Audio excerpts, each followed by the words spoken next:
Chairperson of the National Council of Provinces.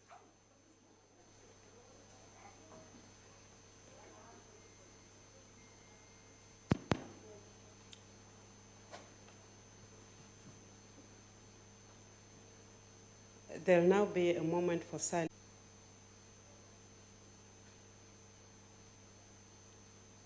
Thank you. May I also ask you to remain standing for a moment of silent prayer for those who have departed within the whole of South Africa since COVID-19.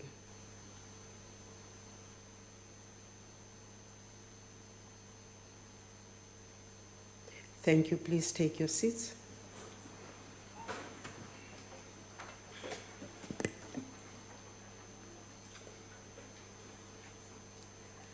Honorable members, the President has called for this joint sitting of the National Assembly and the National Council of Provinces in terms of Section 84(2)(d) of the Constitution of the Republic of South Africa, read with Joint Rule 7(1)(b) in order to outline South Africa's economic reconstruction and recovery plan. I now wish to call the President to the podium. Mr. President.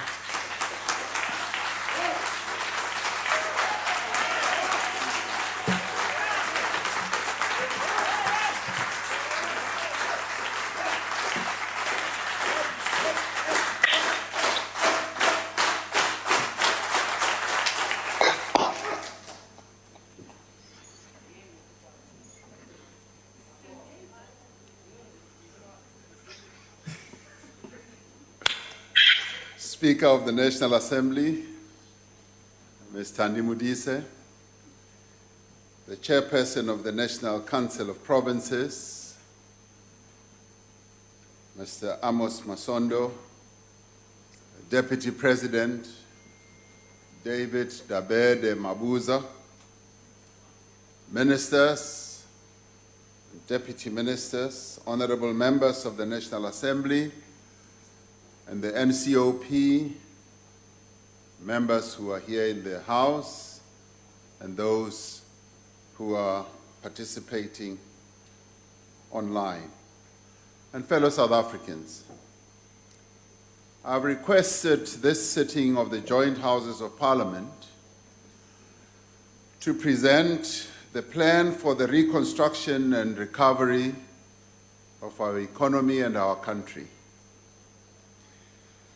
In contrast to the State of the Nation address, where we usually address the broad program of government for the year, today I want to focus on the extraordinary measures that we must take to restore our economy to inclusive growth following the devastation caused by COVID-19 to our people's lives and to our country's economy.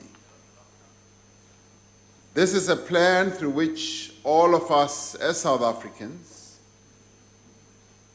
should work together to build the economy of our country into an inclusive economy and also in a new economy. The objectives of the plan are clear.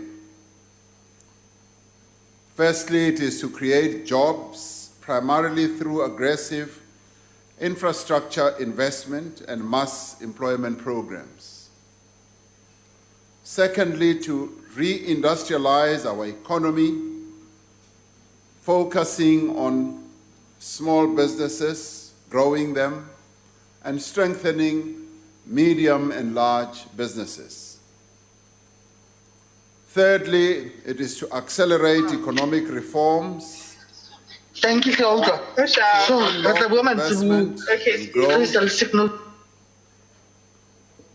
Fourthly, to fight crime and corruption. And fifthly, to improve the capability of the state. All these objectives are linked to the vision of our country set out in the National Development Plan. Madam Speaker, Chairperson of the NCOP, on this day, 7 months ago, we declared a national state of disaster to confront the greatest health emergency that the world has known in more than a century. Since then, the coronavirus has infected more than 38 million people across the world and has been responsible for the deaths of more than 1 million people. The reality that we must confront is that the pandemic will not be over soon. Globally, the number of COVID cases per day is currently at its highest level since the start of the pandemic. This has far-reaching implications in every area of human development, from education, health, from food security, poverty alleviation, from the empowerment of women to social stability. The pandemic continues to cause severe damage to the global economy, affecting trade, investment, production, international travel, and global supply and demand. No country, not even ours, has been spared. No economy has been left unaffected. This is also the case on our own continent, rather. In South Africa, the pandemic has caused great hardship and suffering. In the 220 days since our first recorded case, more than 18,000 people have been confirmed to have died from COVID-19.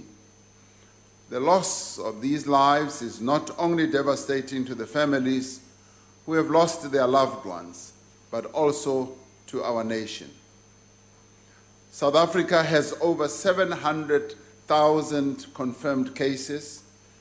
At present, 90% of those infected have recovered.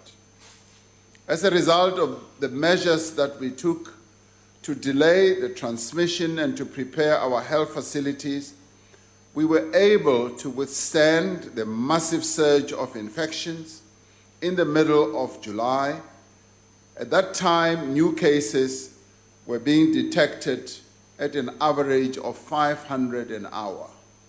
That was particularly a dark time in the life of our country. While the national lockdown in April had a significant impact on economic activity, the economic consequences of an uncontrolled surge would have been far worse. Due to the dedication and sacrifices of millions of South Africans, we were able in many ways to limit the impact of the pandemic on the lives and the livelihoods of our people. For the last month and a half, even as we have significantly eased the restrictions that were imposed on movement and social and economic activity, the average number of daily cases has remained relatively stable at less than 2,000 cases. But it is far too soon to declare a victory over this virus. The World Health Organization warns that many countries have had a significant resurgence of infections following 4 to 8 weeks of low transmission. The World Health Organization has also advised South Africa that now we're entering a phase that requires high vigilance and heightened readiness to respond.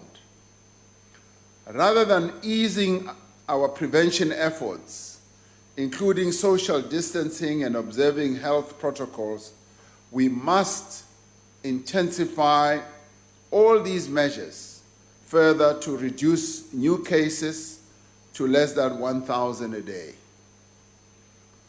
This virus, coronavirus, will remain part of our lives for some time to come, And therefore, we need to adjust to this new reality and also to this new normal in all areas of our lives. Our health system must remain adequately staffed, equipped, and financed to ensure that we continue to save lives. We must rebuild, we must repair, and restore our country, not after COVID, but right now, in the midst of COVID. Our country had immense challenges for a number of years before the coronavirus hit us. The pandemic has worsened the many challenges that we were facing as a nation and as a people. Poverty and inequality have continued to deepen, threatening many South Africans with hunger and a sudden loss of income. Our economy, like other economies, has contracted sharply. Many businesses have closed and many jobs have been lost. Notwithstanding these challenges, we were duty-bound to respond as a government and as a nation to this pandemic in a way that demonstrated our care for the lives and livelihoods of South Africans. Our response to the pandemic was therefore swift and has, in a number of ways, been three-pronged. Firstly, a robust health response. Secondly, a social and economic relief. And now, an economic recovery. As we anticipated, the impact of the pandemic on the livelihoods of our people, we responded by implementing a massive social and economic relief package to support companies, to support workers, households, and individuals in stress. We announced a relief package which, with a total value of 500 billion rand, or around 10% of our gross domestic product, is the biggest on the African continent and compares favorably with other countries in, say, the G20. Relative to the size of our economy, our social and economic relief response to COVID-19 is roughly on par with countries like Canada, Spain, the United States, as well as Australia. Through the special COVID-19 grants and the top-up of existing grants, which are close to 40 billion in additional support, this has been provided directly to more than 17 million South Africans from poor households. Studies have shown that these grants were vital in reducing the impact of the pandemic on levels of poverty and hunger. The evidence that has come to light suggests that the expansion of social protection has kept more than 5 million people above the food poverty line during the past 6 months. The special COVID-19 grant in particular represents a significant achievement, reaching more than 6 million unemployed people in a short space of time. More than 960,000 companies have benefited through the UIF wage support scheme and through the grants and loans provided by various government departments and public entities. More than 4 million workers have received 49 billion rand in wage support, helping to protect these jobs even while companies were not able to operate. In addition to those businesses that have received direct support, many more companies have benefited from tax relief measures worth in the region of about 40 billion. The South African Reserve Bank acted swiftly to support the economy and to protect our country's financial system by reducing interest rates to their lowest level in more than 50 years. With a view to protecting jobs and saving companies that employ our people from bankruptcy, we introduced another important intervention in the form of the 200 billion loan guarantee scheme. This scheme has thus far provided 16 billion rand in low interest rates loan to almost 12,000 businesses. Banks have together provided an additional 34 billion in debt relief to individuals as well as businesses. Nonetheless, as far as I'm concerned, this is far short of what is needed and what is possible and what should be done. We are therefore working with the banks to ensure that more companies are able to access this assistance as they resume their operations, and that the full potential of this scheme can be realized. I had a conversation with the leaders of the various banks in our country, and I expressed this view very strongly to them that we do need to review how this scheme is being taken up by various companies. And I expressed to them that they should not be setting up barriers for companies not to be able to get this scheme. We must make the scheme simple. Yes, there should be all the due diligences that are observed, but it is these companies that employ our people, and we would like them to continue funding them so that they can continue employing people and even more people. I am certain that the banks will come back with a refined scheme working together with Treasury. The combined effort of the measures taken by government and its social partners has been to preserve our country's economic capacity and lay the foundation for a more rapid recovery.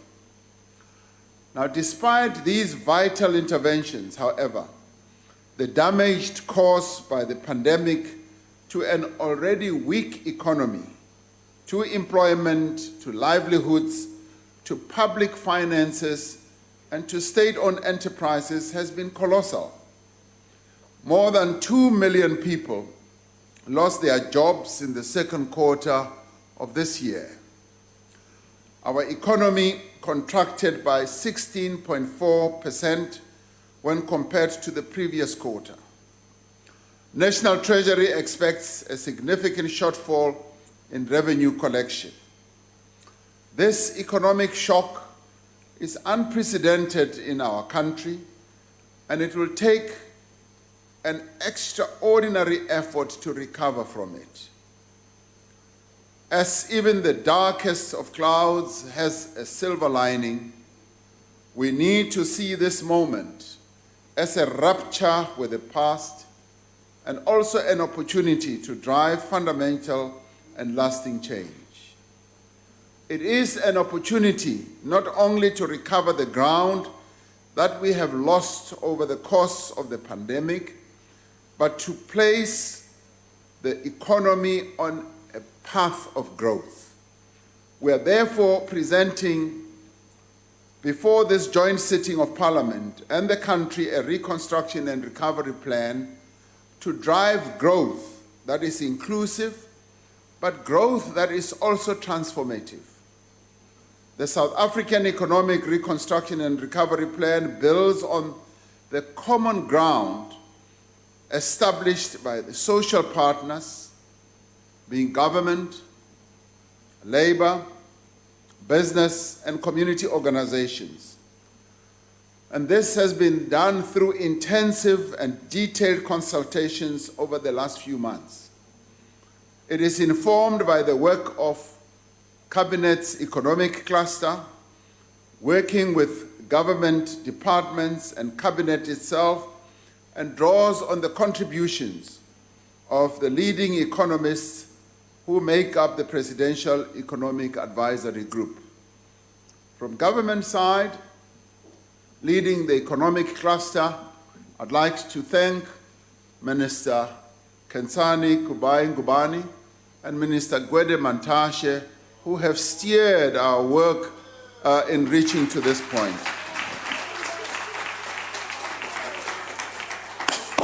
I do wish to applaud the remarkable efforts, particularly from our social partners in NEDLEC, in reaching consensus on the actions that are required to rebuild our economy and the firm actions that all social partners have committed to contribute to the country's recovery.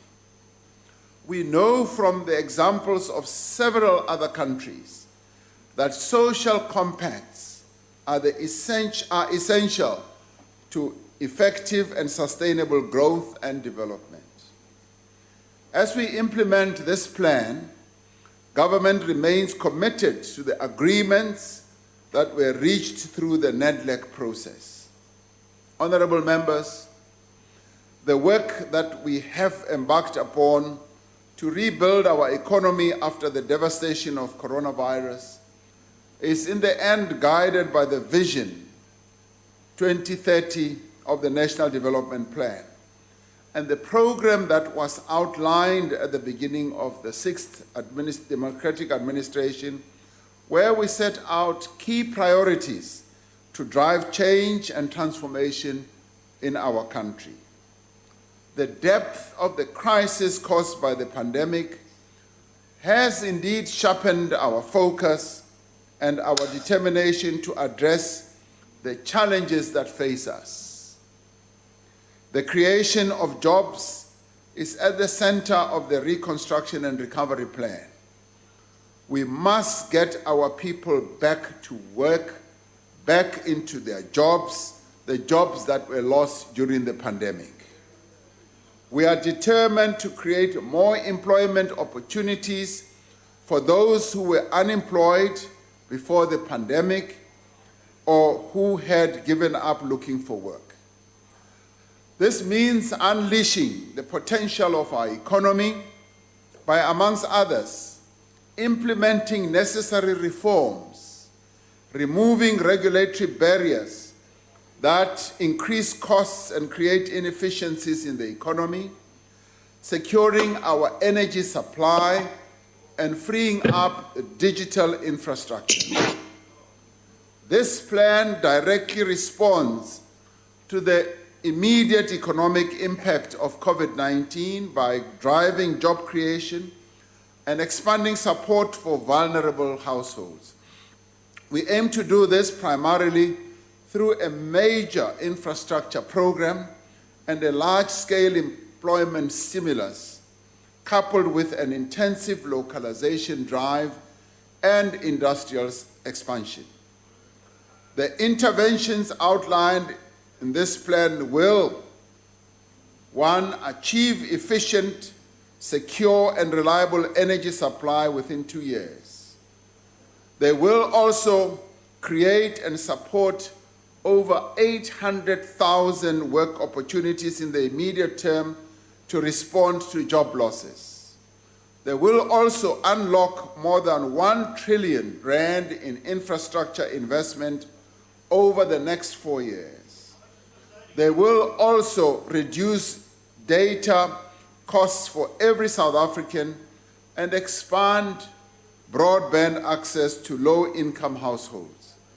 But they will also reverse the decline of local manufacturing sector and promote reindustrialization through deeper levels of localization and exports. But they will also resuscitate vulnerable sectors, such as tourism, which have been hard hit by the pandemic. Now, according to the modeling done by the National Treasury, the implementation of this plan will contribute an additional 1.7% to the baseline of 1.3% economic growth, bringing average growth over the next 10 years to about 3% per annum. Our recovery will be propelled by swift reforms to unleash the potential of the economy and supported by an efficient state that is committed to clean governance. This will be transformative. This will be inclusive. It will be digital, green, sustainable, and it will invest our human capital to lay the foundation for the future. The economic reconstruction and recovery recognizes that to support a rapid economic rebound, South Africa needs to focus on a few high-impact interventions to ensure that they are executed swiftly and effectively. When we looked very closely at what needed to be done, we realized that we could have had up to 54 areas of interventions. But we decided that we needed a few where there would be swift implementation, where we would be able to see sustained progress. And that is the route that we have chosen. The Reconstruction Plan has 4 priority interventions. Firstly, we are embarking on a massive rollout of infrastructure throughout the country. Infrastructure has immense potential to stimulate investment and growth, to develop other economic sectors, and to create sustained employment, both directly and indirectly. We have developed a robust pipeline of projects that will completely transform the landscape of our cities, of our towns, and indeed of our rural areas. By the end of June 2020, we had 276 catalytic projects with an investment value of 2.3 trillion rand.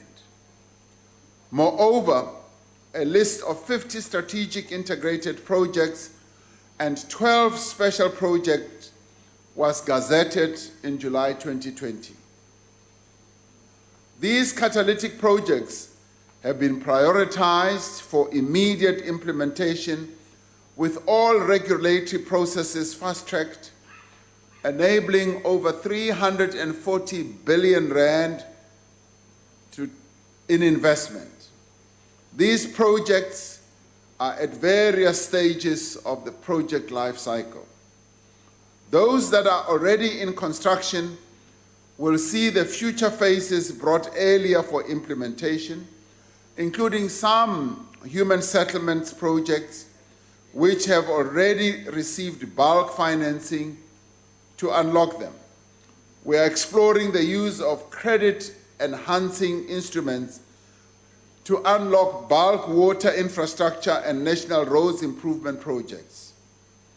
Our infrastructure build program will focus on social infrastructure such as schools, water, sanitation, and housing for the benefit of our people.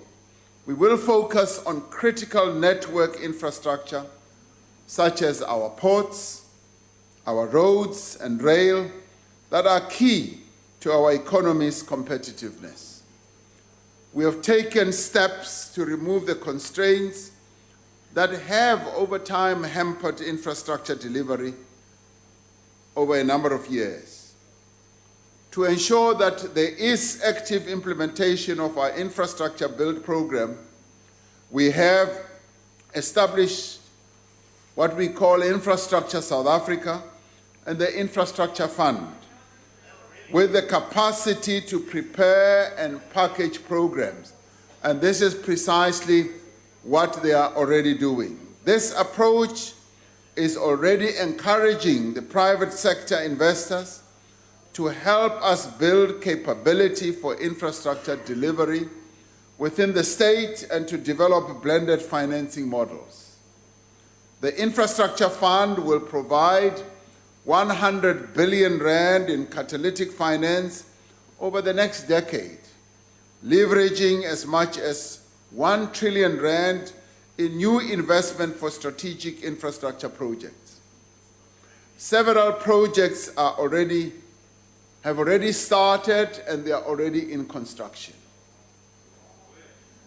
These include human settlements projects such as Matlosana N2 in Northwest, Lufureng in Gauteng, Greater Konobia in KZN, and Vista Park in the Free State.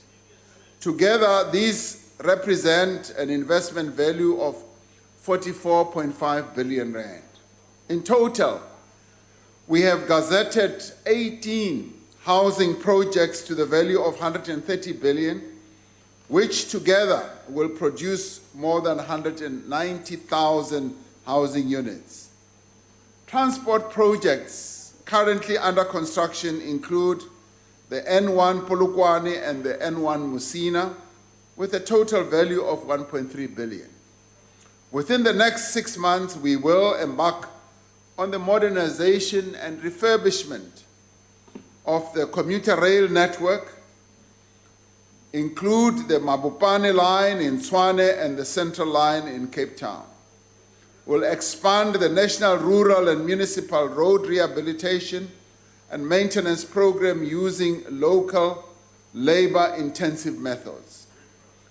We will also fast-track the implementation of gazetted strategic infrastructure projects through the approval of credit-enhancing instruments, the provision of bulk infrastructure, and the speedy processing of water use licenses, environmental impact assessments, and township establishments.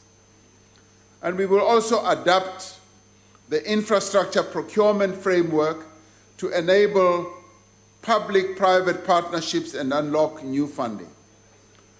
Our second priority intervention is to rapidly expand energy generation capacity. We are accelerating the implementation of the Integrated Resource Plan to provide a substantial increase in the contribution of renewable energy sources, battery storage, and gas technology.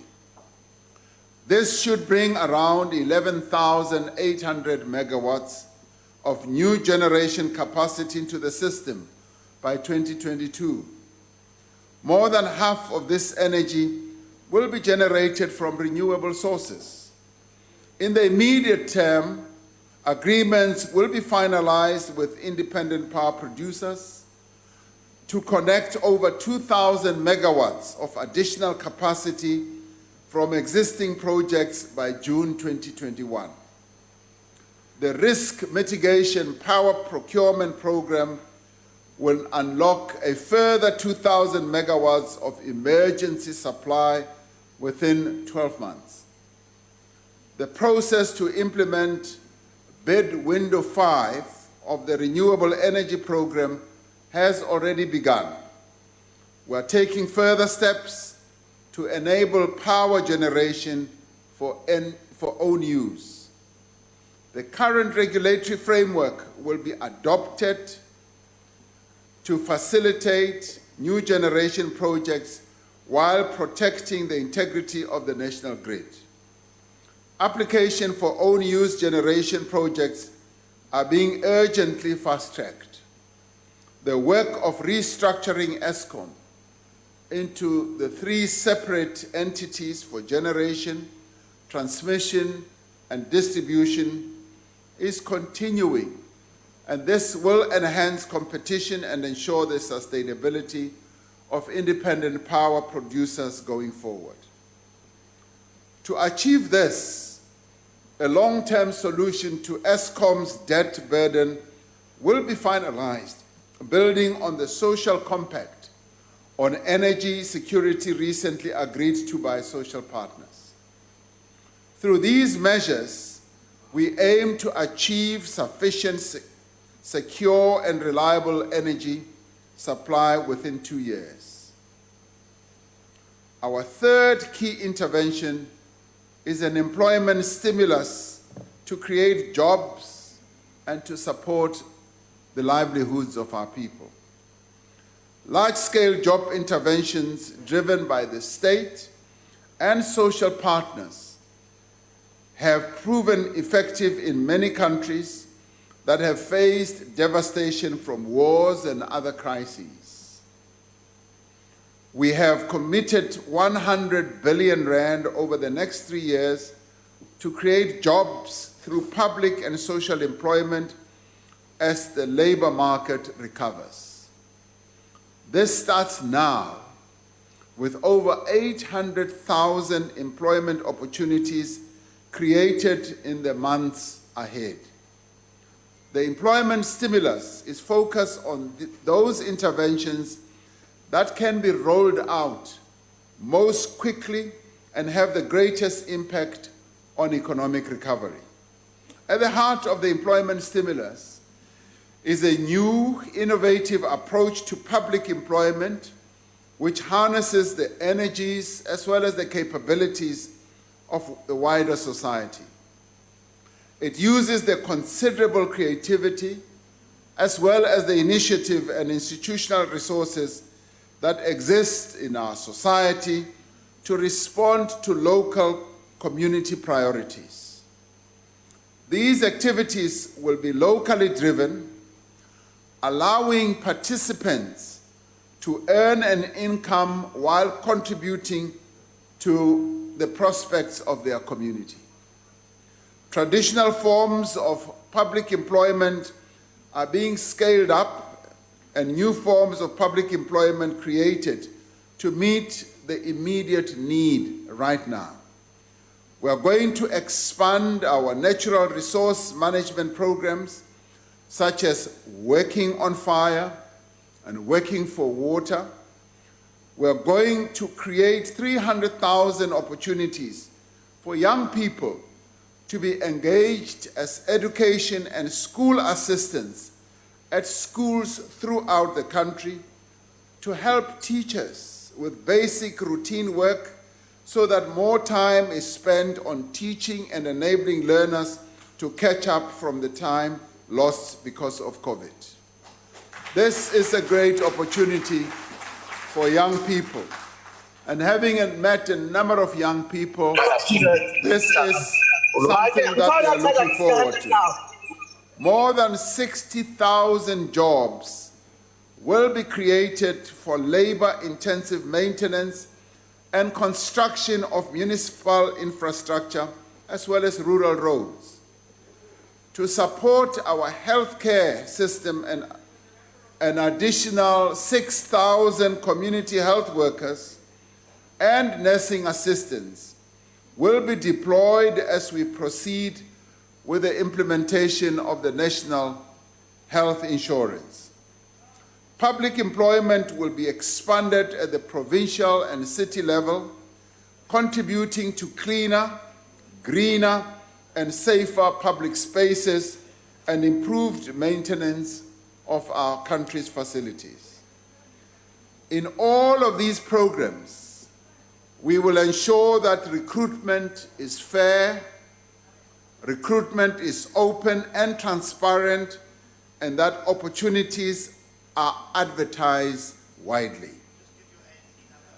To assist young people who are unemployed to access these and other opportunities, we will launch the National Pathway Management Network as a platform for recruitment and other forms of support. Finally, the employment stimulus includes direct support for livelihoods and the protection of jobs in vulnerable sectors.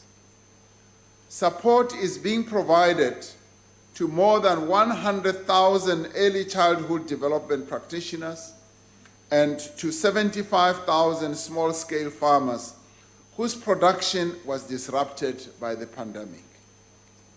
Grant-making programs are being expanded in the creative, cultural, and sports sector, and funding has been allocated to protect jobs in cultural institutions such as museums and theaters.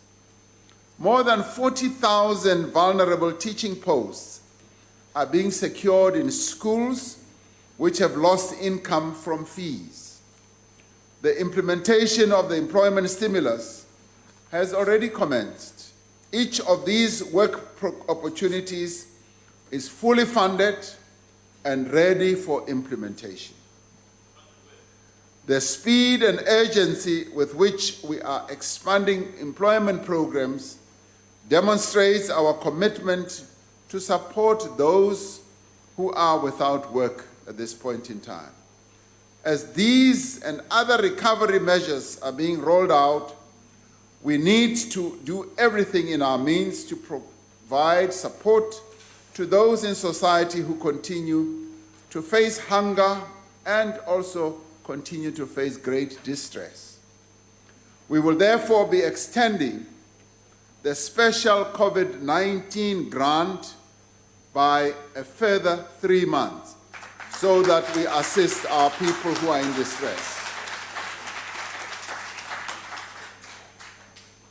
We had announced that this special COVID grant will come to an end after 6 months, but having received a lot of representations from the organizations that represent our people across the board, and also having realized that pending the full implementation of these measures that we are announcing, there will be a gap of some 3 months where we need to give support to our people to continue the support that was given 6 months ago to make it 9 months. The stretched nature of our financial resources does make it difficult and impossible to extend it beyond the further 3 months. The challenges that are being faced by our country from a fiscal point of view dictate that we should only be able to do it for the next 3 months.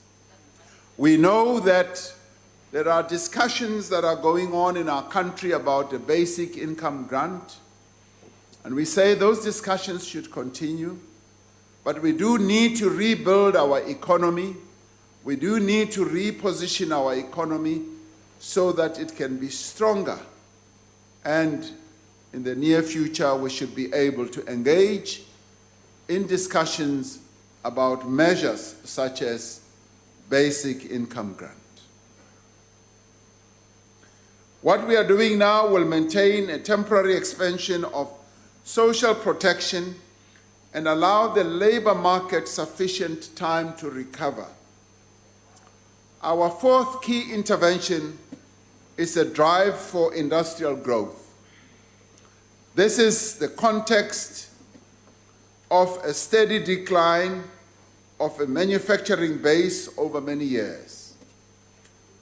To place our economy on a new trajectory, we are going to support a massive growth in local production and make South African exports much more competitive. We will build on the work that was being done in several areas before the pandemic struck.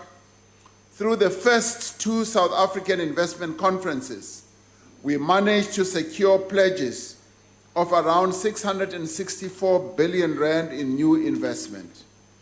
To date, just over 170 billion rand of capital expenditure committed during those investment conferences has been invested in projects for construction and buying equipment that is essential to mining, manufacturing, telecommunications, and agriculture. Last year, South Africa recorded its first trade surplus with the European Union, driven by record exports of manufactured goods. Our country produced and exported more motor vehicles last year than in any previous year. And that records great progress about the capability of our manufacturing base. Our agricultural sector has continued to grow with a bumper maize harvest and the expansion of many high-valued crops. We have positioned South Africa as one of the most attractive destinations in the world for global business services. Despite the weaknesses in our economy, despite the devastation that has been caused by the coronavirus, these are some of the strengths on which we can build and strengthen the economy of our country. There are huge opportunities that we can seize through effective partnerships, targeted deployment of resources, and the right policies and active implementation of our plans. South Africa currently imports around 1.1 trillion rand of goods, excluding oil, every year. If we were to manufacture just 10% of those goods locally, it is estimated that we can add 2 percentage points to our annual GDP. The rest of Africa currently imports 2.9 trillion rand worth of manufactured goods from outside the continent every year. If South Africa were to supply just 2% of those goods that the rest of the continent imports, it could add 1.2 percentage points to our annual GDP. So these are the opportunities that lie out there for us to grab. And if we succeed in reaching our target of 1.2 trillion rand in new investment by 2023, it could add around 2.5% to our annual GDP. It is to realize this huge potential that the social partners have agreed to prioritize a range of consumer and industrial products for local procurement. During the course of our deliberations and discussions, all the 4 components of our social partners realized that herein lies a great opportunity for our economy. Together with business and labor, we will soon be publishing localization targets for goods in areas such as agro-processing, healthcare, basic consumer goods, industrial equipment, construction materials, and transport rolling stock.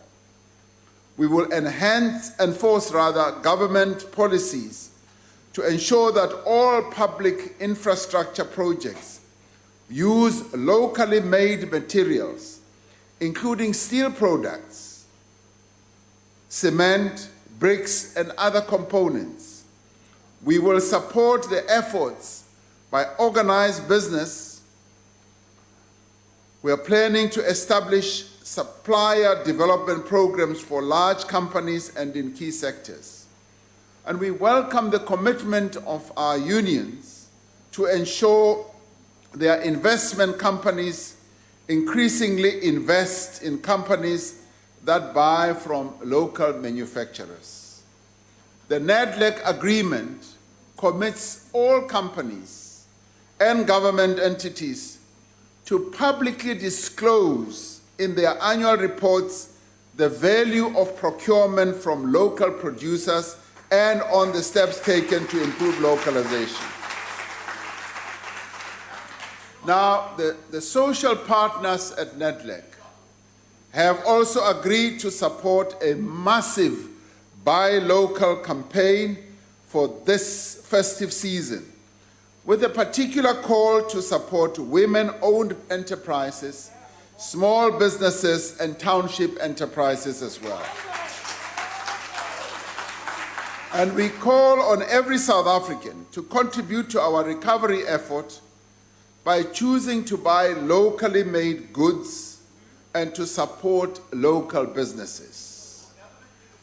Yes, government will definitely do the same. This is one way that each and every one of us can contribute to building, to restructuring our economy, to restoring it, to rebuilding it, but also to get us to get into the mode of a new economy. Many countries that have seen exponential growth have relied on locally made goods, because locally made goods is not only lekker, it is also about creating jobs in our own countries.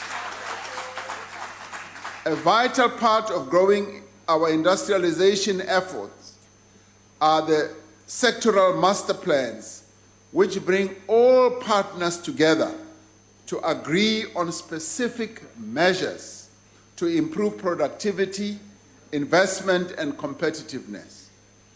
There are currently a number of master plans that are in place in the automotive sector, in the clothing and textile sector, in poultry and sugar. We are now working to finalize master plans in the digital economy, in forestry, in agriculture, agro-processing, the creative industries, in aerospace and defense, in renewable energy, steel and metal fabrication, as well as in furniture. We did say that one of the ways that we want to, restructure our economy and to grow our economy is to focus on the various sectors of our economy, so that we no longer just talk about the economy in generalities. We must be focused, and we must be able to ensure that all the key players in every sector of the economy are able to sit and collaborate over the growth plans of those sectors. And we've already seen good results with various sectors like the automotive sector, the textile and clothing sector, poultry and sugar as well. A central pillar of this work is the transformation of our economy, creating space for new black and women entrants, and take deliberate steps to change ownership and productive patterns. In promoting localization and industrialization, we will be focusing in particular on the development of small, medium, and micro enterprises, including cooperatives. This will take place alongside the development of rural and township economies. There are between 2.4 million and 3.5 million SMMEs in our country, with the largest number in the informal and micro sectors. They offer the greatest untapped potential for growth, employment, and fundamental economic transformation. Through a focused support program, we will support small businesses' participation in the manufacturing value chain. This will include targeting specific products for manufacture by SMMEs, for both and domestic market and for exports. It will also include the provision of business infrastructure support, financial assistance through loans and blended funding, facilitating routes to market, and assistance with technical skills, product certification, testing, and quality assurance. Economic growth cannot be realized without the inclusion and the active participation of women. Among the other measures we have outlined, we will be working with women-empowered companies to progressively reach our target of directing at least 40% procurement spend on such enterprises. This is a great opportunity that we are opening for women-led and owned businesses. This is also a vital part of our program to end gender-based violence and femicide, which is fueled by gender inequality, particularly economic disparities between men and women and gender non-conforming persons. In addition to these priority interventions, we will create enabling conditions for a competitive, inclusive, and fast-growing economy. We are fast-tracking reforms to reduce the cost of doing business and lower barriers to entry. The current timeframes for mining, prospecting, water and environmental licenses must and will be reduced by at least 50% to facilitate new investment. The Petroleum Resources Development Bill will be finalized to unlock our country's enormous untapped potential in upstream oil and gas reserves. Although international tourist travel is likely only to recover in the medium term, our efforts are now focused on implementing an efficient e-visa system and extending visa waivers to new tourism markets.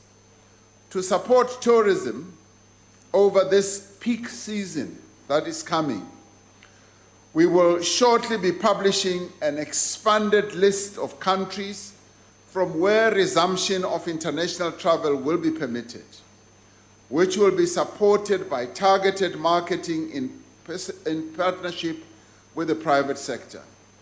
Now, we urge all South Africans to continue to explore their own country in support of the tourism recovery process as one of the hard-hit sectors by COVID-19. We will shortly publish the revised list of critical skills and occupations in high demand and priority occupations to enable highly skilled individuals to be speedily recruited and expedite the issuing of special skills visas to support local firms. We are promoting greater private sector participation in rail, including through granting third-party access to the core rail network and the revitalization of branch lines. We will establish a single economic regulator in transport as a matter of urgency to promote competition as well as efficiency. Work is now underway to improve the efficiency and capacity of our ports in Durban, in East London, in Ngqura, as well as in Cape Town. The release of high-frequency spectrum by March 2021 and the completion of digital migration will, in the end, reduce data costs for firms as well as for households and individuals. This process is being managed, as we know, by ICASA and will promote transformation. It will also reduce costs and increase access. We are developing innovative new ways to provide low-income households with access to affordable high-speed internet through connection subsidies for broadband and support for public Wi-Fi hotspots. Decisive action against crime and corruption is essential for inclusive growth. Criminal elements in our country have taken to the illegal occupation of construction sites and soliciting protection money from businesses. Now, this will come to an end because it is impeding economic growth.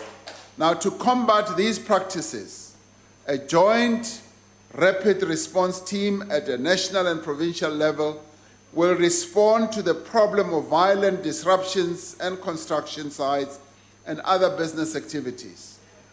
A well-functioning revenue service is central to our economic recovery program. Yeah? The turnaround at SARS has begun in earnest, and the significant areas of tax evasion and tax fraud have already been identified. SARS is rebuilding its capacity to reverse the decline, to improve compliance, and to recover lost tax revenue. We are working to clamp down on the illegal economy and illicit financial flows, including transfer pricing abuse, profit shifting, VAT and customs duty fraud, under-invoicing of manufactured imports, corruption and other illegal schemes. the decisive action we have taken to prevent, to detect, and act against COVID-related corruption will strengthen the broader fight against crime. The Special Investigation Unit has made significant progress in probing allegations of criminal conduct in all public entities during the national state of disaster. The work of the SIU continues, and it will also continue here if you wish in Parliament, and the outcomes of the investigations will be made public once all the due processes have been completed. Law enforcement agencies are being strengthened, and they are also being provided with adequate resources to enable the identification and swift prosecution of corruption and fraud. We wish to assure all South Africans, I would like to assure all South Africans, if there ever was doubt, that there will be no political interference. Repeat, there will be no political interference with the work of our law enforcement agencies. I will make sure that there is none, because it is only when there is no political interference that we are able to observe the rule of law and strengthen all our agencies in the criminal justice system. We will continue to strengthen the framework to ensure that political office bearers at all spheres of government do not do business with the state, and we welcome the agreement at NEDLAC that all social partners will act decisively against corruption and fraud in their own ranks. Now, this is an issue which came up quite strongly at the NEDLAC level, and it was most heartening to hear all the partners at NEDLAC underscoring precisely this point. The public procurement bill will be fast-tracked and transversal contracts put in place for large volume items.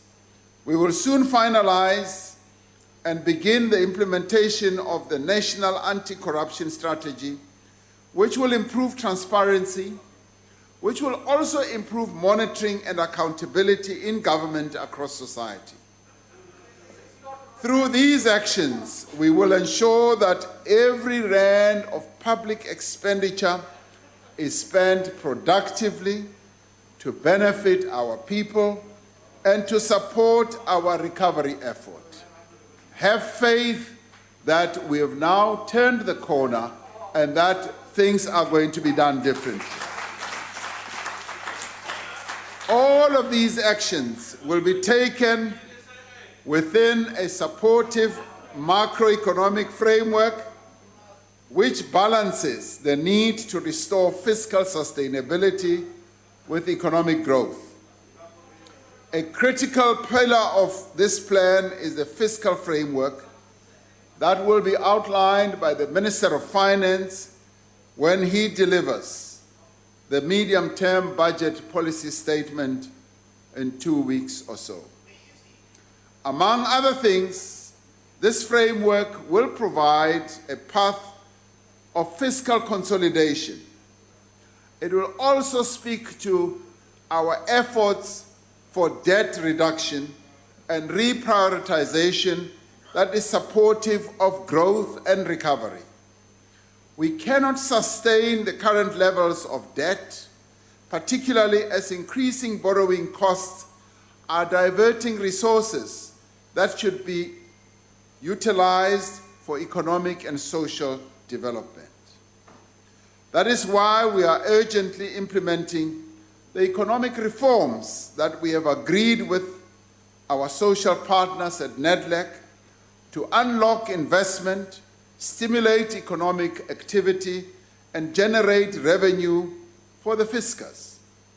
In reducing government expenditure, we are ensuring that funds that are reprioritized towards poverty alleviation, infrastructure investment, support for economic development and fighting crime and corruption are there to do precisely that. We are also reducing the reliance of SOEs on the fiscus by intensifying efforts to stabilize strategic companies, accelerating the rationalization of SOEs, and where appropriate, identifying strategic equity partners for some of our SOEs. And I envision a stage where, like what other countries have done, like China, as well as Singapore, where some of our well-performing SOEs can even be listed to bring in fresh capital so that they can develop even further. It is clear that implementation is really going to be the key in giving effect to this recovery and reconstruction plan. This requires a much more effective and efficient state with greater coordination and integration between national, provincial, as well as local government. Through the district development model, we are beginning to see progress in the alignment of the work of different spheres. To ensure focused and urgent implementation of the plan, dedicated capacity is being created in the presidency to drive progress and support departments and agencies in the implementation of their mandates. To fast-track the delivery of economic reforms, Operation Vulindlela will be implemented as a joint initiative of the Presidency and the National Treasury, reporting directly to the President on a regular basis. It will work closely with the Cabinet's economic cluster to ensure that the priority interventions and key enabling reforms are implemented rapidly and continuously, as well as effectively, and that those responsible for their implementation will be held accountable. A National Economic Recovery Council comprising of relevant members of cabinet will provide political oversight and enable rapid decision-making. As we now continue to manage the coronavirus down, a National Council for Economic Recovery will now come into its own to enable all the various tasks and interventions that we have identified to be properly implemented. The Department of Planning, Monitoring and Evaluation remains the backbone of government reporting on the 5-year medium-term strategic framework. This will take place alongside the implementation arrangements which have been agreed among the social partners at NEDLAC. We will be releasing the NEDLAC Social Partner Economic Recovery Plan and the Social Compact for Energy Security. These contain very significant measures that we will be working with our social partners on to ensure that we do implement. A presidential working committee chaired by the President will meet regularly to receive reports from each social partner on the extent to which it has implemented its commitments. It will be supported by the Economic Recovery Leadership Team and working groups on particular areas of the recovery plan. In the aftermath of a fire, fellow South Africans, green shoots begin to emerge. The ashes that will have formed and reach the soil, and new life takes root to replace what was lost. Our country is emerging from one of the most difficult periods in living memory. South Africans have suffered and have made great sacrifices, sharing in their hardship with people all over the world. But as South Africans, we have a deep reservoir of resilience that we can draw upon. We have endured much during this period and have always emerged stronger and much more united. We stand together at a crucial time in the history of our country. This is necessary that we should stand together. Our ability to reignite our economy rests on the decisions that we take in this moment and the urgency with which we address this crisis. We should not wish to rest until we have fulfilled the potential of our country. We shall not rest until we have built this economy that we all yearn for, an economy that is based on fairness, justice, inclusive growth, and equality. This is the task of our generation, to renew, to rebuild, and to repair. We dare not take a moment to pause, and together we have it within us to build this economy. The time is now. Ke ona nako. Let us go and do our work. Thank you very much. This is the time.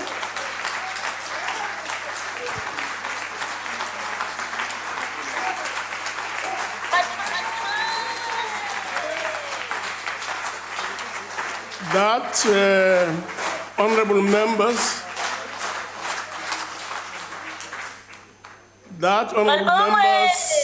concludes the business of the day. And I would like to take this opportunity to thank the President for availing himself to deliver a speech on the Reconstruction and Economic Recovery Plan. The House is now adjourned. Long live the President! Long live! Long live the President! Long live